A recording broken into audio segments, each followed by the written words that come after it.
자신이 태어난 나라가 아닌 외국에 산다는 것은 장점도 있고 단점도 있습니다. 이제까지 경험해보지 못했던 새로운 환경과 문화 속에서 살면서 새로운 것을 배우고 경험하는 좋은 기회가 되기도 하죠.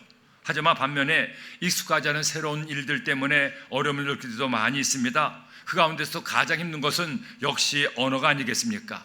제가 독일에 갔을 때 일입니다. 한국에 살 때는 전혀 문제가 되지 않던 많은 일들이 문제가 되고 어려웠어요. 은행 한번 갈 때도 남의 도움을 받아야 합니다. 더구나 병원에도 가려면 병원 예약뿐 아니라 통역 예약도 따로 해야 되죠. 생각 같아서는 병원에 안 가고 싶은데 살다 보면 그럴 수도 없지 않습니까? 외국에 산다는 것이 결코 편안하고 황홀하고 쉬운 것만은 아니라는 겁니다. 그럼에도 불구하고 제가 10년 동안 큰 어려움을 살 수 있었던 것은 많은 분들이 저를 도와줬기 때문입니다. 그분들의 도움을 받아서 그분들의 사랑 때문에 힘을 얻고 어려움 되쳐나가면서 슬기롭게 10년의 삶을 살아나갈 수가 있었죠. 여러분, 사람은요, 아무리 잘나고 똑똑한 사람도 혼자서는 살아갈 수가 없습니다. 하나님께서 사람이 혼자 살지 않고 서로 도우며 살도록 창조하셨기 때문입니다. 그렇기 때문에 사람은 한평생 살면서 서로 도움을 주고받으며 살아야 됩니다. 남을 도우며 살고 남의 도움도 받으며 살아야 됩니다. 나 혼자 무소의 불처럼 혼자 갈 수는 없습니다. 독불장군의 삶을 살아서는 안 됩니다. 그렇게 사랑하는 가족들과 이웃들과 교우들과 사랑과 정을 주고 나누면서 외롭고 힘들고 고단한 삶에 그나마 힘과 용기를 얻으며 살아갈 수가 있는 것이 아니겠습니까? 그런데 이것은 영적인 생활에서도 마찬가지입니다. 우리가 예수님 믿으면서 믿음의 열매, 응답과 축복의 열매를 맺게 열심히 노력하죠. 나의 최선을 다하여 기도하고 말씀에 씨를 뿌립니다.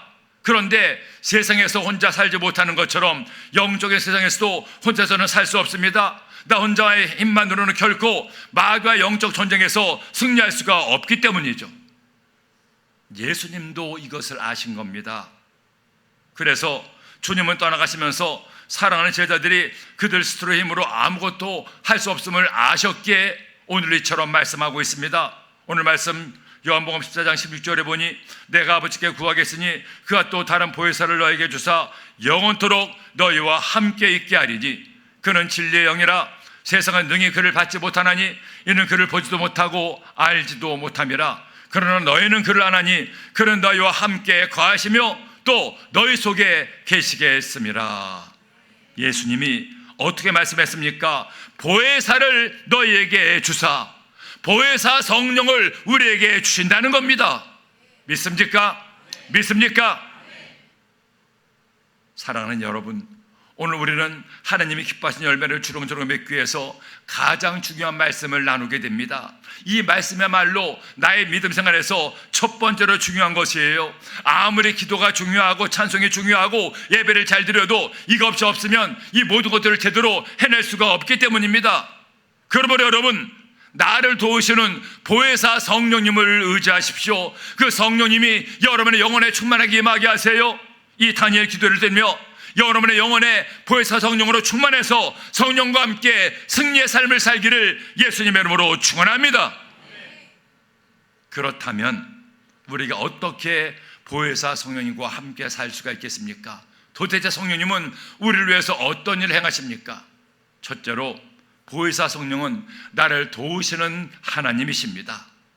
베니라는 미국의 부흥사가 있었습니다. 이 목사님 원래 유태인이었고 말도 더듬는 소년이었죠. 그런 그가 하나님이 귀하게 사용하시는 일꾼이 된 중요한 이유가 있습니다. 그는 성령님을 하나님으로, 인격자의 하나님으로 믿고 섬기며 의지했습니다. 그가 쓴 책 가운데 이런 책이 있습니다. Welcome Holy Spirit, 환영합니다 성령님. 그렇게 성령님을 인정하고 환영했을 때 하나님은 그를 통하여 수많은 영혼들을 구원하게 하셨죠. 근데 사실은 이 목사님이 이렇게 성령님을 인격적으로 모셔도록 의자도록 영향을 준 목사님이 있습니다. 바로 조용기 목사님이죠. 제가 볼 때는 조 목사님이 하신 일 중 하나님이 가장 기뻐하실 일은 세계에서 가장 큰 교회를 세운 것보다도 이것이라는 생각을 하게 됩니다. 조 목사님은 성령님을 하나님으로, 인격적인 하나님으로 믿고 신뢰하고 평생을 성령님과 함께 일하고 동역했다는 거예요. 이제까지는 조용히 일하시던 성령님을 인정하고 환영하고 모셔드리면서 그분을 믿고 의지하는 목회를 했습니다. 그를 통해 성령께서 목사님과 함께 일하시고 위대한 부흥의 역사를 일으키게 했던 거예요.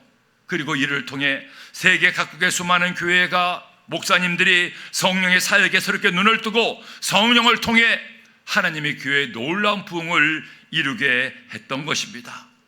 어디 조 목사님 뿐이겠습니까? 오늘날 수많은 교회가 부흥하고 그 교회를 통해 성도들이 하나님을 만나고 복을 받고 승리하는 비결이 어디 있습니까? 도대체 그들의 축복의 열매, 부흥의 열매, 응답의 열매를 맺는 이유가 무엇입니까? 다른 것이 아닙니다. 성령 하나님께서 그들을 도우셨기 때문입니다. 성령이 도우시지 않으면 어떤 교회도 어떤 개인도 복을 받을 수가 없고 승리할 수가 없고 하나님께서 기뻐하신 열매를 맺을 수가 없다는 거예요. 예수님의 12 제자들을 보세요. 그들은 3년만 동안 예수님과 함께 살았습니다. 역사상 가장 뛰어난 선생이신 예수님에게서 배울 것을 다 배웠어요. 그런데도 막상 예수님이 그들에게서 떠나간다고 하자 그들은 그만 빈 껍데기가 되고 말았습니다. 아무것도 할 수 없었죠. 심지어 예수님이 잡히시던 밤에 모두가 다 예수님을 버리고 도망갔습니다. 어떤 제자는 자다가 놀라서 벌거벗은 몸으로 도망가기도 했습니다. 그리고 그 다음날 스승이신 예수님이 비참하게 십자가 달려 죽어가는데 아무도 그분과 고통을 나누어 가지지 않았습니다.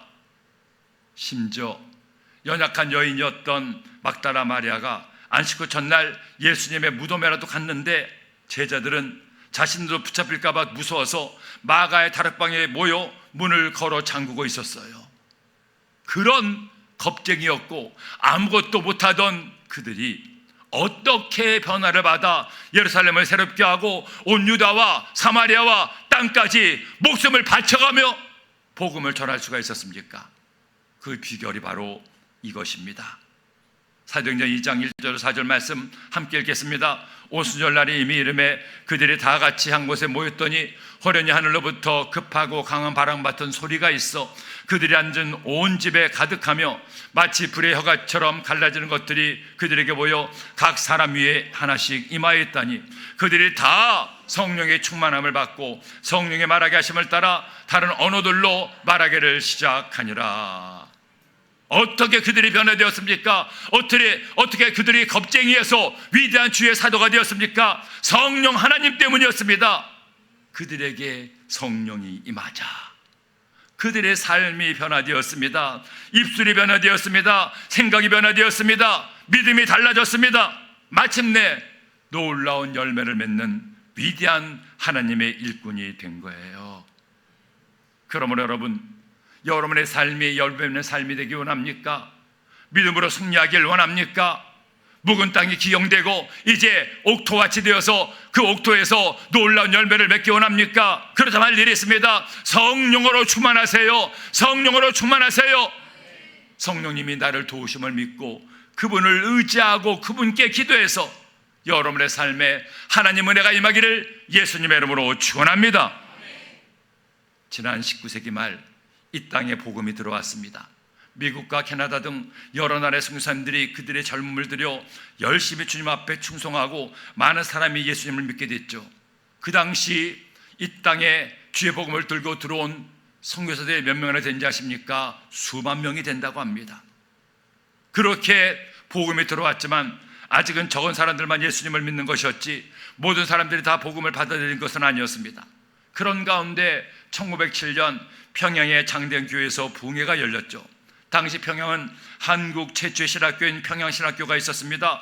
또 동양의 예루살렘이라 할 만큼 기독교인들이 가장 많은 도시가 평양이었습니다. 그런데 한국 실정을 잘 모르는 선교사님들과 한국 성도들 사이에 여러 가지 갈등이 많이 생겼습니다. 이런 문제를 기도로 해결해 보자고 말씀으로 해결해 보자고 부흥회를 시작한 것이었죠. 그런데 바로 그 부흥회에서 하나님의 성령이 임하셨습니다. 당시 장대교회 장로이자 평양신학교 신학생이었던 길선주 장로가 회개의 영을 받았습니다. 성령께서 그 마음 깊은 곳에 있는 숨어진 죄를 깨닫게 하신 거예요. 그는 사람들 앞에서 눈물로 자신의 죄를 회개하며 자신이 지었던 죄를 낱낱이 구했습니다. 그리고 그의 고백을 통해 거대한 회개의 물결이 성전에 흘러넘치기 시작했습니다. 사람들이 일어나서 저마다 자신의 죄를 회개하기 시작했습니다. 원래는 그날 밤으로 끝날 집회가 밤을 새워 이어졌고 그 다음 날도 사람들 눈물로 기도하며 성령으로 충만한 은혜가 임했습니다. 거대한 부흥의 불길이 평양에서부터 온 나라로 번져가기 시작했습니다. 그 이후 조선 땅에는 기독교는 더 이상 소수의 사람이 믿는 종교가 아니라 수많은 영혼을 새롭게 하고 살리는 살아있는 믿음이 된 것이었죠. 오늘날 우리나라가 세계에서 두 번째로 많은 선교사를 파송하고 한국인들이 가는 곳마다 교회가 세워지는 은혜가 임한 시작은 바로 이 길선주 장로가 회개하고 하나님의 성령께서 한국교회에 임했기 때문입니다. 이 길선주 장로는 훗날 신학교를 졸업하고 목사가 되었습니다. 한국 최초의 부흥운동의 리더가 되었습니다. 이분은 평생 2만 번 이상의 설교를 통해 380만 명에게 복음을 전했습니다. 이분이 세운 교회가 60개 교회가 넘고 그를 통해 배출된 목사, 전도사, 장로가 800명이 넘었습니다. 그에게 직접 세례를 받은 성도만 해도 3,000명이 넘었다고 합니다. 그는 성령에 사로잡혀 평생 복음을 전하며 살다가 죽을 때에도 고창교회에서 부흥회를 인도하고 축도를 한 후 뇌연료 강단에서 쓰러져 세상을 떠났어요. 오늘날 한국교회는 이분을 가리켜 한국교회의 아버지라고 부릅니다. 어떻게 한 사람을 통해 이런 위대한 부흥의 역사가 이 땅에 임했습니까? 그가 잘나서 똑똑해서 많이 배워서 실력이 있어서 천만의 말씀입니다. 잘난 것도 없고 잘한 것도 없고 뛰어나지도 않았는데 하나님의 성령께서 그에게 임하셨기 때문입니다. 성령으로 새로워졌기 때문입니다. 성령으로 충만하자 그가 변화되고 교회가 변화되고 이 민족이 변화가 된 거예요. 옥토의 마음밭에 말씀 씨가 뿌려집니다. 하지만 씨가 뿌려졌다고 저절로 열매를 맺는 것이 절대 아닙니다. 그 씨가 죽어서 뿌리를 내리고 줄기를 뻗어 열매를 맺기 위해서는 수없이 많은 수고와 노력이 필요합니다. 물도 주고 비료도 주어야 됩니다. 잡초도 뽑아주고 해충도 잡아내야 됩니다. 하지만 잊지 마세요. 성령 하나님이 우리를 도우시 않으면 이 모든 것들을 무엇 하나 제대로 해낼 수가 없습니다. 하지만 성령께서 나와 함께 하셔서 나를 도우실 때 나는 약하지만 나는 부족하지만 나는 어리석지만 나를 통해 하나님은 나를 죽게 하시고 나를 통해 열매 맺게 하시고 나를 통해 주님의 나라가 임하게 합니다. 오늘 이 시간 성령님께서 나를 도우시는 하나님이심을 믿으세요. 그분을 의지하세요. 그분께 나의 모든 것을 다 맡기고 성령님과 함께 승리하는 우리 모두가 되기를 예수님의 이름으로 축원합니다. 둘째로 보혜사 성령님의 도우심은 완전합니다. 여러분, 성령님은 누굽니까? 성령님은 하나님이십니다. 성부, 성자, 성령 하나님 중에 한 분이에요. 그러기에 하나님은 하나님의 만의 속성과 하나님만의 특징을 가지고 있습니다. 그 특징 가운데 하나가 뭔지 아십니까? 하나님은 완전하시다는 겁니다. 여러분, 사람은 아무리 뛰어나고 잘났다 해도 불완전하잖아요. 어떤 사람도 결코 완전할 수 없습니다. 우리나라 국민들이 좋아하는 이순신 장군이나 세종대왕이 완전했습니까? 천만의 말씀입니다. 그들도 약점과 부족함이 다 있었습니다. 아무리 잘나고 뛰어난 천재라고 하더라도 사람은 결코 완전하지 못하죠. 특히 예술가들 경우에는 그런 천재들도 있죠. 모차르트를 보세요. 그는 이미 4살 때 작곡을 했다고 합니다. 증명된 이야기는 아니지만 당시 뛰어난 음악가들이 어린 모차르트 때문에 절망했다고 하죠. 자기들은 오랜 시간 배우고 훈련해서 얻은 것을 모차르트는 몇 분 만에 혼자 배우는 겁니다. 자기는 몇 년 노력해서 작곡한 곡을 딱 한 번 어린 아이가 듣기만 하고 자신보다 연주를 더 잘하는 거예요. 그러니 얼마나 기가 막혔겠습니까? 그런 음악 역사상 가장 뛰어난 천재 모차르트가 어떤 삶을 살았는지 아십니까? 사람들에게 속아 넘어가고 음악에만 뛰어났을 뿐 가진 것을 다 털리고 젊은 나이에 세상을 떠났을 때 그는 돈이 없어 관도 없이 무덤도 없이 버려지고 말았습니다. 많은 예술가, 천재들 가운데 스스로 목숨을 끊는 사람들이 있습니다. 왜 그런지 아십니까? 자기가 원하는 것은 완전한 것인데 아무리 노력하고 노력해도 완전함을 이루지 못하니 결국 허무해서 절망해서 스스로 목숨을 끊기도 한다는 겁니다. 여러분, 사람은 결코 아무리 뛰어났다고 해도 완전할 수가 없어요. 그런 우리가 어떻게 살아야 됩니까? 우리에게는 너무나도 감사하게 나를 사랑하고 나를 돕기 원하는 나의 가족이 있고 이웃들이 있습니다. 사랑하게 그를 돕고 싶고 또 서로를 도우며 삽니다. 하지만 여러분, 안타깝게도 살다 보면 나를 사랑하고 나를 돕기 원하는 내 가족과 내 이웃도 결코 완전하지 못함을 알게 되지 않습니까? 아무리 부모가 자식을 사랑한다고 해도 자식이 아픈 것 대신 아파줄 수가 없고 자식의 어려움을 대신 해결해 줄 수가 없습니다. 자식을 사랑한다고 대신 시험을 쳐줄 수도 없잖아요. 그런데 우리 성령님은 다릅니다. 성령 하나님은 완전하십니다. 그 성품 자체가 완전합니다. 성령 하나님이 원하시면 못 도울 일이 없고 못 도울 사람이 없어요. 그러게 성령님께서 도우시면 완전하게 도우십니다. 오늘 말씀을 보세요. 26절 말씀에 보혜사 곧 아버지께서 내 이름으로 보내실 성령, 그가 너에게 모든 것을 가르치고 내가 너에게 말한 모든 것을 생각나게 하리라. 예수님 말씀하신 것을 가르쳐 주시고 생각나게 하신다는 겁니다. 그러므로 우리가 성령님을 의지하면, 그분이 우리를 도와주기 시작하면 불행 끝 행복 시작입니다. 문제 끝 응답 시작입니다. 원망 끝 감사 시작이 됩니다. 살면서 내 지혜와 내 지식으로는, 내 경험은 도저히 이해하지 못할 일들도 나의 삶에 일어납니다. 왜 나에게 이런 고통이 다가왔느냐고 하나님을 원망하고 불평할 때도 있습니다. 그런데 여러분, 때로는 이해하지 못할 일을 겪어도, 감당하지 못할 시험을 당해도 성령께서 나와 함께 하시면 그것이 그냥 이해가 됩니다. 그래, 그럴 수 있는 것이야. 하나님의 선한 뜻이 있을 거야. 머리로는 이해가 안 되는데 가슴으로 이해되고, 그럼에도 불구하고 하나님께 감사하게 되는 것, 이것이 성령 하나님이 나를 도우시려는 완전한 도움이 아니겠어요? 그러므로 여러분, 성령 하나님을 의지하세요. 성령 하나님의 도우심을 구하세요. 그분의 완전하심이 나에게 다가와 나의 모든 슬픔도, 눈물도, 염려도, 걱정도, 원망도, 불평도 성령께서 태워달라고 기도하세요. 그래서 여러분의 삶에 주의 은혜가 임하기를 예수님의 이름으로 축원합니다. 한 유명한 바이올리니스트가 있습니다. 그는 바이올린을 연주하는 사람이면 누구나 가지고 싶어하는 스트라디바리우스가 만든 바이올린도 가지고 있었죠.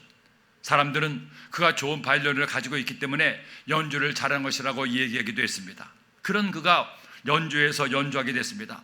사람들은 그의 연주에 흠뻑 빠져들었습니다. 마침내 연주가 다 끝나자 그들은 일어나서 열렬하게 박수를 쳤습니다. 앙콜, 앙콜을 외쳤어요. 그러자 갑자기 그 연주자가 바이올린을 바닥에 던져버렸습니다. 사람들에게 황홀한 연주를 해주던 악기가 그만 바닥에 부딪혀 산산조각이 나버렸죠.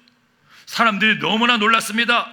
아니, 한두 푼도 아니고 수억 수십억 가는 저 귀한 악기를 산산조각 내다니, 아니, 저 연주자가 미친 게 아닌가 생각을 했어요. 그때 연주자가 얘기를 했습니다. 여러분, 지금 제가 연주한 바이올린은 좋은 악기가 아닙니다. 평범하고 싼 바이올린입니다.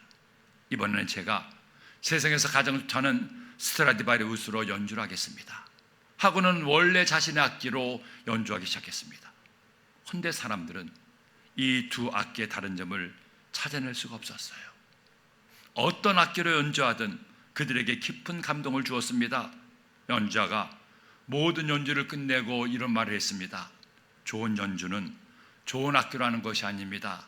좋은 연주자가 좋은 연주를 하는 겁니다. 예수님의 제자들을 보세요. 그들이 자신의 인생의 연주자일 때는 아무 일도 할 수가 없었습니다. 겁에 질려 있었던 사람에 불과했습니다. 하지만 성령께서 그들의 인생의 연주가 되자 그들의 삶의 연주가 달라졌습니다. 두려워 떨던 자가 담대한 자가 되었습니다. 작은 고난에도 넘어지는 자가 죽음 같은 고난들도 견디는 자가 되었습니다. 갈릴리에서 고기 잡던 어부가 온 인류 영혼을 구원하는 어부가 되었습니다. 완전하신 성령께서 그들을 온전하게 하신 겁니다. 사랑하는 여러분, 우리에게는 성령님이 필요합니다. 우리 모두에게 성령님이 필요합니다. 우리 소아교회에 성령님이 계셔야 됩니다. 모일 때마다 기도하세요. 주님, 나로 성령으로 충만하게 하시고 나와 함께하는 이 모든 성도들에게 성령으로 충만하게 하시고 이 소아교회에 속한 모든 성도들에게 하나님의 성령으로 충만케 하여 주시옵소서. 내 모든 가족들에게 성령으로 충만케 하여 주시옵소서. 성령으로 충만하여 나의 삶의 성령과 함께 완전하게 해달라고 기도하세요. 성령만이 살 길이요 성령만이 나의 완전한 주가 되시니 그 주님 의지하는 여러분 되기를 예수님의 이름으로 축원합니다. 셋째로, 회개와 믿음의 기도로 성령으로 충만할 수 있습니다. 그렇다면 성령으로 충만해야 되는데 성령께서 나에게 완전하게 임하셔야 내가 온전해질 수 있는데 어떻게 내가 하나님의 성령으로 충만할 수가 있습니까? 우리가 하나님의 성령으로 충만해야 문제도 이기고 사탄도 이기고 승리할 수 있는데 어떻게 하나님의 성령이 내 안에 충만하게 임하십니까? 제일 먼저 첫째로 할 일이 있습니다. 나의 죄를 회개해야 됩니다. 베드로는 성령으로 새로워지기를 원하는 사람들에게 이렇게 말했죠. 사도행전 2장 31절에 그들이 이 말을 듣고 마음에 찔려 베드로와 다른 사도들에게 물어 이르되 형제들아 우리가 어찌할까 하거늘 베드로가 이르되 너희가 회개하여 각각 예수 그리스도의 이름으로 침례를 받고 죄 사함을 받으라. 그리하면 성령의 선물을 받으리니. 따라합시다. 회개하여 죄 사함을 받으라. 그리하면 성령의 선물을 받으리니. 우리가 하나님의 성령으로 충만하려면 먼저 내 영혼의 모든 죄를 회개해야 됩니다. 하나님은 거룩하신 영이시기 때문에 더러운 죄와는 함께 할 수가 없기 때문입니다. 그러므로 성령으로 침례받기 위해서는 나의 죄를 철저하게 완전하게 회개해야 됩니다. 주님, 주의 보혈로 나의 죄를 다 씻어 주시옵소서. 성령의 불로 나의 죄를 태워 주시옵소서. 알고 지은 죄 모르고 지은 죄 나의 모든 죄를 낱낱이 고하고 회개할 때 그렇게 회개함으로 정결한 영혼 속에 주의 은혜가 임하게 됩니다. 둘째로, 성령님을 선물로 주실 때까지 믿음으로 끝까지 기도해야 됩니다. 제자들을 보세요. 예수님이 그들에게 명령하셨죠. 너희는 예루살렘을 떠나지 말고 내가 너에게 약속한 성령을 기다려라. 요한은 물로 세례를 베풀었지만 나는 면달에 못되어 성령으로 세례를 베풀리라 말씀했습니다. 이 말씀을 들었던 120명의 제자들이 주님을 믿었습니다. 그리고 그들이 모여서 믿음으로 기도하기 시작했습니다. 언제까지? 성령을 선물로 주시기까지. 하루, 이틀, 사흘, 나흘, 닷새, 엿새, 일회, 여덟회, 아흘회, 열흘, 오순절날까지 성령으로 충만하기를 기도했을 때 마침내 오순절날 성령께서 각 사람 가운데 충만하게 임했던 겁니다. 그러므로 여러분이 성령으로 충만하게 원합니까? 아직 성령의 세례를 받지 못한 분이 있습니까? 오늘 이 밤에 주님께 기도하세요. 목이 터져라 기도하세요. 믿음으로 기도하세요. 회개하며 기도하세요. 하나님의 성령을 선물로 받기까지 포기하지 말고 기도하고 또 기도해서 마침내 성령의 은혜를 받기를 예수님의 이름으로 축원합니다. 축원합니다. 한 자매가 어머니의 전도를 받고 교회를 다니기 시작했습니다. 하나님께서 은혜를 주어서 그때부터 예수님을 믿기는 믿었지만 성령의 충만한 은혜를 받지를 못했죠. 그렇게 한 2년을 교회를 다녔는데 믿음이 자라지는 않는 겁니다. 자기랑 같이 교회 온 친구들은 기도도 열심히 하고 얼굴도 예배 드릴 때 보면 천사처럼 변하는 것 같은데 자신은 항상 그대로인 것 같아요. 그 자매가 엄마에게 물어봤습니다. 엄마, 왜 나는 믿음이 자라지 않아? 교회를 달라도 별로 좋은 것도 없고 달라진 것도 없어. 사실은 교회 가고 싶은 마음도 별로 없어. 그러자 엄마가 하시는 말씀이, 얘야, 네가 정말로 하나님을 제대로 믿고 싶다면 성령님을 선물로 받아야 돼. 성령님이 내 안에 충만하게 임하여 네가 달라질 수가 있고 주님을 잘 믿을 수가 있단다. 그 말을 듣자 그래 성령인 거 들어는 봤는데 정말 나에게도 성령의 선물로 받을 수 있을까 하는 생각이 드는 거예요. 그래서 그 자매가 처음으로 그 몇철 예배를 나가봤습니다. 그랬더니 많은 청년들이 하나님께 기도하는데 얼마나 간절히 기도하는지 기도하는 거 그냥 옆에서 보기만 해도 은혜를 받는 것 같아요.